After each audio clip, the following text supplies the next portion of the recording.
오늘은 절망의 자리에서 만나는 회복의 은혜라는 말씀으로 같이 나누겠습니다. 괴사한 신체 부위를 그대로 방치하면 폐혈증 같은 치명적인 위기를 맞게 됩니다. 환자는 자신의 신체 일부를 잃어야 한다는 사실에 끔찍한 고통과 절망을 느끼겠지만, 의사는 생명을 살리기 위해 단호하게 수술용 칼을 듭니다. 의사가 썩은 살을 베어내는 참혹한 고통을 감수하는 이유는 단 한 가지, 바로 남은 생명을 살려내기 위해서입니다. 오늘 본문에서 하나님이 이스라엘에게 무서운 심판을 내리시는 이유도 이와 같습니다. 영적인 무감각으로 이미 부패해버린 부분을 도려내지 않으면 다시 살아날 가망이 없었기 때문입니다. 썩은 살을 베어내는 일은 몸서리 쳐질 만큼 아프지만, 그것만이 죽어가는 이스라엘을 살려낼 수 있는 단 하나의 길이었습니다. 오늘 이사야가 선포하는 하나님의 무서운 심판 역시 다 죽이는 것이 목적이 아니라 결국 살려내 작은 구루터기를 보호하시기 위한 위대한 사랑의 수술이었습니다. 본문 1절은 우시아 왕이 죽던 해라고 시작합니다. 우시아 왕은 유다를 무려 52년이나 다스리며 강력한 힘을 자랑하던 위대한 지도자였습니다. 그가 죽자 나라 전체가 깊은 슬픔과 두려움에 빠져 흔들렸습니다. 이사야도 선지자였지만 절망감에 빠져 있었습니다. 우리 역시 어느 특정한 사람에게 소망을 두거나 이 세상의 현실만 바라보면 절망감에 사로잡힐 수밖에 없습니다. 특히 성도들이 타락하거나 어려움에 처하는 모습, 교회가 세상 가운데 지탄받는 현실을 보게 될 때 우리는 절망할 수 있습니다. 과연 이 나라, 이 사회, 이 교회, 이 가정에 소망이 있을까? 의문을 품을 수 있습니다. 그것은 이 세상의 모든 것들은 유한하고 불완전하기 때문입니다. 그러나 우리는 이 세상의 것들에 소망을 두거나 어떤 기대를 품어서는 안 됩니다. 우리는 하늘에서 만유를 주권적으로 다스리시는 하나님의 보좌를 보는 눈을 가져야 합니다. 하나님께서 자신의 선하신 뜻대로 이 세상을 다스려 가심을 믿어야 합니다. 우리에게 이러한 영적인 눈과 믿음이 있을 때 우리는 어떤 상황과 형편에 처해서도 절망하지 않고 소망 가운데 힘있게 삶을 살 수 있습니다. 하나님은 절망하고 있는 이사야에게도 찾아오셔서 영적인 눈을 뜨게 하셨습니다. 그리고 그는 땅의 빈 의자가 아니라 하늘 높이 들린 영광스러운 하나님의 보좌를 보게 됩니다. 이사야가 본 높이 들린 보좌는 여호와의 위엄을 가리키며 성전에 가득한 옷자락은 하나님의 영광을 상징합니다. 이사야는 지금 영광스러운 보좌에 계신 하나님과 부정한 백성들 가운데 있는 자신을 극명하게 대비시키고 있습니다. 이 환상은 이스라엘 백성이 비록 깊은 부정에 빠져 있을지라도 하나님은 여전히 거룩하시며 아직 성전을 떠나지 않으셨음을 보여줍니다. 백성들이 심판받는 것은 하나님의 능력이 부족해서가 아니라 이스라엘의 부정함 때문이었습니다. 만약 이스라엘 백성들이 부정한 모습으로 일관한다면 결국 하나님은 성전을 떠나시게 됩니다. 그 영광의 자리에서 거룩하신 하나님을 스랍 천사들이 찬양합니다. 구약에서 스랍이라는 단어는 이사야 6장을 제외하면 모두 불뱀으로 번역됩니다. 이들은 부드러운 천사가 아니라 심판의 고통과 타오르는 불길을 연상시키는 두려운 존재들입니다. 스랍들이 무엇이라고 외치고 있습니까? 거룩하다, 거룩하다, 거룩하다라고 외치고 있습니다. 거룩은 본래 구별됨을 의미합니다. 스랍이 찬양하는 하나님의 거룩하심은 죄로부터 철저히 분리되어 계실 뿐만 아니라 그 거룩함의 빛으로 인간의 죄에 대해 책임을 물으시는 불타는 공의의 선포입니다. 이 절대적인 거룩함 앞에서 이스라엘이 의지하던 모든 견고한 것들은 그 헛된 본질을 드러내며 요동칠 수밖에 없었습니다. 이스라엘 백성들은 지난 52년 동안 우시아 왕이 이룩한 강력한 군사력과 경제적 풍요가 자신들을 영원히 지켜줄 반석이라고 믿었습니다. 눈에 보이는 권력과 돈, 든든한 외교적 힘을 생명줄처럼 여겼습니다. 그러나 환상 속에서 성전 문지방의 터가 요동쳤던 것처럼 인간이 쌓아 올린 그 어떤 화려한 바벨탑도 거룩하신 하나님의 임재 앞에서는 한낱 모래성에 불과합니다. 그렇다면 오늘 우리가 굳게 믿고 의지하는 나만의 우시아는 무엇입니까? 내 삶을 안전하게 지켜줄 것이라고 믿는 통장의 잔고입니까? 든든한 직장과 건강입니까? 아니면 힘 있는 사랑과의 관계입니까? 세상의 것들은 영원하지 않으며 언젠가는 반드시 요동치고 무너집니다. 내 삶을 지탱하던 세상의 기둥들이 흔들려 두려움이 엄습할 때에 결코 절망하지 마십시오. 오히려 세상의 것들이 흔들리는 바로 그때가 내 시선을 헛된 것들에서 거두어 영원히 흔들리지 않는 하나님의 보좌를 온전히 바라보아야 할 참된 은혜의 때임을 굳게 믿으시기를 바랍니다. 이사야 선지자는 이 압도적인 영광의 자리에 부름을 받았습니다. 거룩하신 하나님을 뵙고 이사야는 어떤 반응을 보였습니까? 5절 말씀에 기록되어 있는데 5절 말씀 같이 읽어보겠습니다. 화로다 나여 망하게 되었도다. 나는 입술이 부정한 사람이요 나는 입술이 부정한 백성 중에 거주하면서 만군의 여호와이신 하나님을 배웠음이로다. 이사야가 망하게 되었다며 절망한 것은 그가 남들보다 더 큰 범죄를 저지르며 살았기 때문이 아닙니다. 이사야 역시 본성적으로 죄성을 지닌 피조물에 불과했기 때문입니다. 이처럼 사랑과 하나님의 사이에는 결코 넘을 수 없는 간극이 있습니다.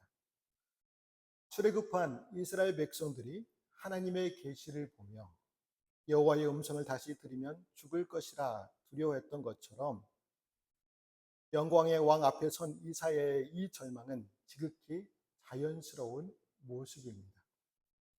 사람은 누구나 죄와 허물을 지니고 있습니다. 하지만 내 눈만 가지고서는 그것을 정확히 볼 수 없습니다. 사람들은 자신의 죄를 잘 숨기고 드러난 죄조차 인정하려 하지 않습니다. 자녀를 키우다 보면 이런 경험을 하곤 하죠. 아이들이 놀이터에서 흙장난을 치며 신나게 놀 때 자신이 얼마나 더러워졌는지 전혀 모릅니다. 어스름한 저녁빛 아래서는 내 옷에 묻은 흙먼지나 얼룩이 잘 보이지 않기 때문입니다. 하지만 집으로 돌아와 환하게 불이 켜진 화장실 거울 앞에서 서는 순간 얼굴과 옷에 묻은 시커먼 얼룩이 적나라하게 드러납니다. 그제야 아이는 자신의 더러운 모습을 보고 당황하며 씻겨달라고 손을 내밉니다. 우리의 영적인 모습도 이와 같습니다. 세상이라는 어스름한 빛 아래서 다른 사람들과 섞여 살 때는 내 영혼에 묻은 죄의 얼룩을 잘 깨닫지 못합니다. 그러나 가장 밝고 거룩하신 하나님의 영광의 빛 앞에 서는 순간 나조차 깨닫지 못했던 숨은 죄까지 낱낱이 드러나게 됩니다. 베드로가 주님을 뵙고 주여 나를 떠나소서 나는 죄인이로소이다 하고 엎드렸던 것처럼 하나님 앞에 서는 자는 자신의 추악함을 고백하지 않을 수 없습니다. 그러나 내 죄를 깨닫고 절망하는 그 순간이 바로 구원이 시작됩니다. 망하게 되었다고 탄식하는 이사야를 향해 하나님은 천사를 통해 하늘 제단에서 집어낸 핀 숯을 그의 입술에 대어 주셨습니다. 인간의 죄를 사하는 것은 오직 하나님께 속한 일입니다. 아무리 수행을 하고 선을 베풀어도 스스로의 죄책을 씻을 수가 없습니다. 내가 누군가에게 잘못했다면 당사자가 용서해 주어야만 제가 씻긴 것과 같은 이치입니다. 하나님께서 우리의 죄를 제거하시는 조건은 단 하나, 죄인을 대신하여 죽으신 예수 그리스도의 피를 의지하게 하여 회개하는 것뿐입니다. 우리가 진실로 회개할 때 기뻐하시는 하나님은 성령의 불로 우리 안에 죄를 태워 우리를 다시 거룩한 자로 세워 주십니다. 이렇게 영광의 빛 앞에서 죄를 씻음 받고 거룩한 죄로 세움 받은 사람은 비로소 자신이 스스로의 힘으로 아무것도 할 수 없는 연약한 존재임을 깊이 깨닫게 됩니다. 이러한 경험은 우리의 한계를 분명히 알게 하고 하나님만을 전적으로 의지하게 만듭니다. 그리고 자신의 부족함을 고백하며 전적으로 엎드리는 자를 하나님은 결코 외면하지 않으십니다. 이사야의 죄를 사하시고 선지자로 세우신 자비하신 하나님은 오늘 우리도 일으켜 세우사 필요한 은혜를 채워주십니다. 우리가 매일 더 가까이 하고 온전히 알아야 할 하나님이 바로 이와 같은 분이십니다.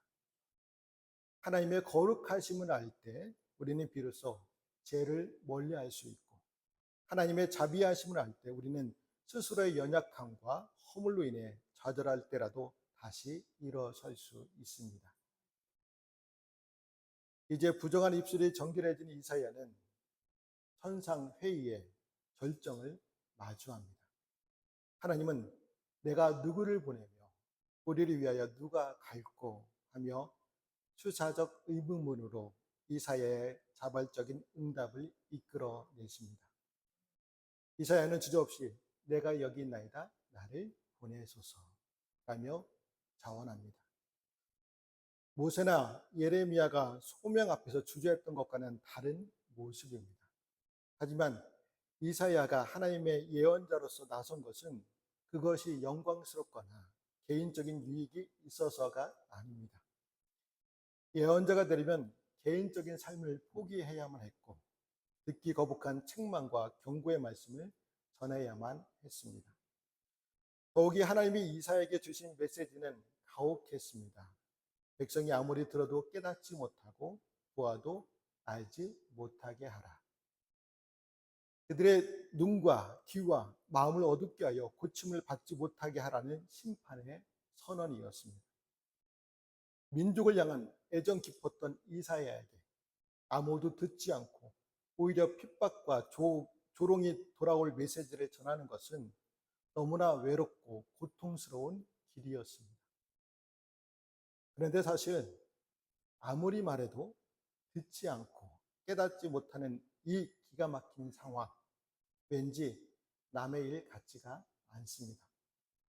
우리가 가정에서 아이를 키우다 보면 매일같이 이 이사야 6장의 기적을 체험하곤 하죠. 방 좀 치워라. 스마트폰 그만해라. 일찍 자라. 분명히 부모의 목소리가 아이들의 고막을 때리고 귀로 들어간 것을 확인했는데 신기하게도 그 메시지가 뇌까지는 절대 도달하지 않습니다. 듣기는 들어도 절대 깨닫지 못하고 보기는 보아도 절대 움직이지 않는 우리 집안의 이스라엘 백성들 때문입니다. 아이들에게 잔소리하다가 가슴을 치며 답답해할 때 우리는 이사야 선지자의 심정을 뼛속 깊이 이해하게 됩니다. 가정에서의 작은 잔소리 하나도 이렇게 전달하기 어려운데 하물며 멸망을 향해 달려가는 세상 사람들에게 생명의 복음을 전하는 일은 오죽하겠습니까? 성경을 보면 이사야처럼 철저히 거절당할 것을 알면서도 묵묵히 사명의 길을 걸어간 믿음의 선배가 있습니다. 바로 노아입니다. 노아는 하나님의 심판 경고를 듣고 무려 120년 동안이나 산꼭대기에서 방주를 지으며 의를 전파했습니다. 사람들은 맑은 하늘 아래에서 배를 만드는 그를 미치광이 취급하며 비웃고 조롱했습니다. 120년 동안 단 한 명의 회심자도 얻지 못한 세상에 늘어놓은 철저히 실패한 사역이었습니다. 그러나 노아는 사람의 반응에 흔들리지 않았습니다. 그가 전해야 할 메시지가 심판이든 구원이든 사람이 듣든 아니 듣든 노아는 오직 하나님의 말씀에 순종하여 끝까지 방주를 지었습니다. 여러분, 오늘을 살아가는 우리도 이 사실을 분명히 인식해야 합니다. 우리가 아무리 뜨거운 심령으로 하나님의 복음을 전하고 진리대로 살아도 세상 사람들은 쉽게 귀를 기울이지 않습니다. 때론 배척당하고 낭패감을 느낍니다. 하지만 이것은 결코 부자연스러운 일이 아닙니다. 성령의 능력으로 복음을 전하신 우리 구주 예수님조차 사람들에게 배척당하고 심지어 못 박혀 죽으셨습니다. 복음을 전하는 것은 생명을 얻게 하는 복된 사역인 동시에 하나님을 대적하는 사탄과 맞서는 영적인 싸움이기도 합니다. 반대와 시련, 장애물이 따르는 것은 당연한 일입니다.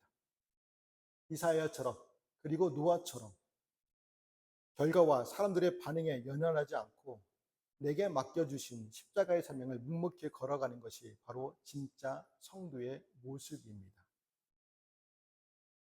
완악한 백성들에게 말씀을 전해야 하는 이사야는 너무나 답답한 마음에 묻습니다. 주여, 어느 때까지니까? 하나님은 성읍들이 황폐해지고 이 땅이 텅 빌 때까지라고 선언하십니다. 과거 노아의 홍수를 떠올리게 할 만큼 철저하고 단호한 심판입니다. 지독하게 목이 곧은 사람들을 향해 멸망에 피할 수 없는 현실임을 외쳐야 했습니다. 만일 이 무서운 심판이 여기서 마침표를 찍는다면 우리는 하나님의 성품에 깊은 의문을 가질 수밖에 없습니다. 하지만 하나님의 심판이 확정되었다고 해서 언약의 비전까지 철회된 것은 결코 아닙니다. 무서운 심판 중에도 주님께로 돌아온 소수의 남은 자들이 있습니다. 13절을 보십시오. 우리 13절 말씀 같이 읽어보겠습니다. 밤나무와 상수리 나무가 배임을 당하여도 그 그루터기는 남아있는 것 같이 거룩한 씨가 이 땅의 그루터기니라 하시더라. 아멘.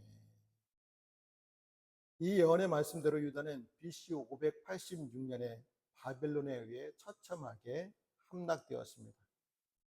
하지만 포로로 끌려간 소수의 남은 자들을 통해 나라는 다시 재건됩니다. 서론에서 말씀드렸던 것처럼 하나님이 이스라엘에는 큰 나무를 사정없이 베어내신 이유는 파멸 그 자체가 목적이 아니었습니다.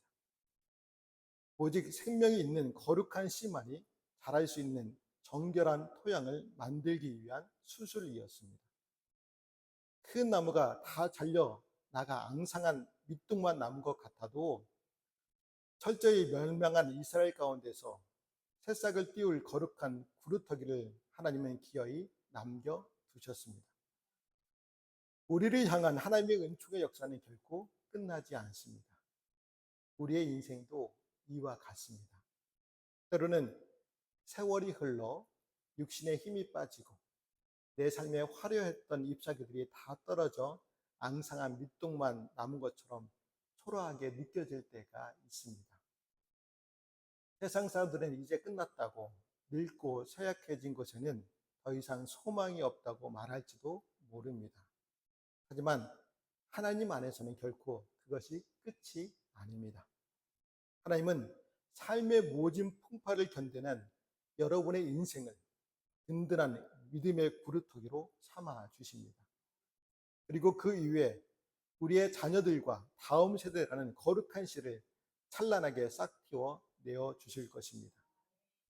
우리의 가정에서 눈물로 기도하며 아이들의 마음에 심어준 진실한 신앙의 유산들은 비록 지금은 연약하고 작아 보일지라도 하나님의 은혜 안에서 반드시 푸른 생명의 숲을 이루게 될 줄 믿습니다. 오늘 이사야가 본 하나님은 참으로 거룩하고 영광스러운 분입니다. 내가 거룩하니 너희도 거룩하라 하신 말씀처럼 이사야가 그 완악한 이스라엘 백성들 가운데서도 구별된 모습으로 하나님의 말씀을 전했던 것처럼 우리 역시 삶의 모든 환경 속에서 하나님의 마음을 내 안에 간직해야 합니다. 거절당하는 아픔 속에서도 삶의 자리에서 묵묵히 하나님의 말씀을 선포하며 주님이 이 황폐한 세상에 남겨두신 거룩한 구루터기로 온전히 서는 저와 여러분이 되시기를 주님의 이름으로 말씀을 드립니다.